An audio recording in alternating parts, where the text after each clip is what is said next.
Hey everyone, Ryan here. We've just done our 1 hour flight from Delhi to Jabalpur airport. So that's kind of like the gateway airport to get down to Bandhavgarh National Park. We've just taken our usual dusty, bumpy little back road bit to avoid going through the main part of town. This time we flew Indigo. First time with those guys. We have only flown with SpiceJet before.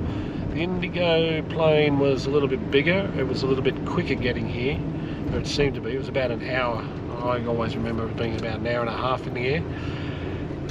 The planes itself, it's a low cost airline, but the planes themselves, the actual leg room was bigger than, was wider with more knee room than our economy flight with Qantas going from Melbourne to Delhi. But then again, many of us have come to not expect too much from Qantas these days. So transfer down from Jabalpur to Bandhavgarh is about 3 hours. A lot of the time in the itineraries I'll tell you 3.5 to 4. Our experience is 3 to the Bandhavgarh sign, and there's lodges on the way just before the sign where it says Bandhavgarh and some past the Bandhavgarh sign.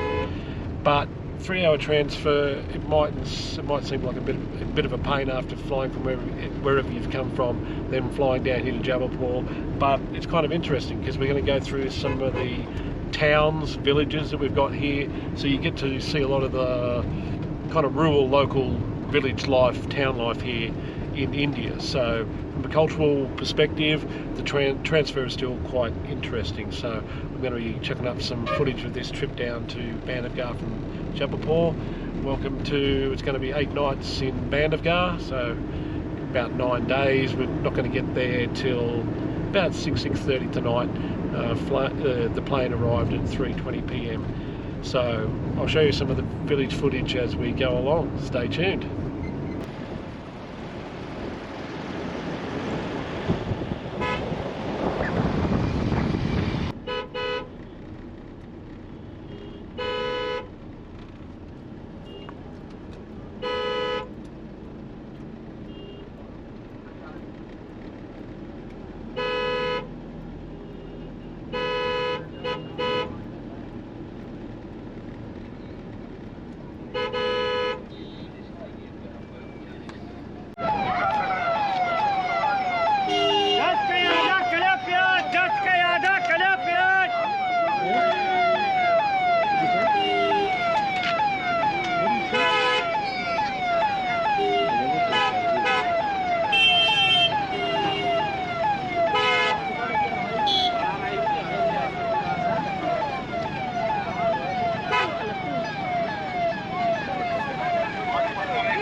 टमाटर 6 रुपये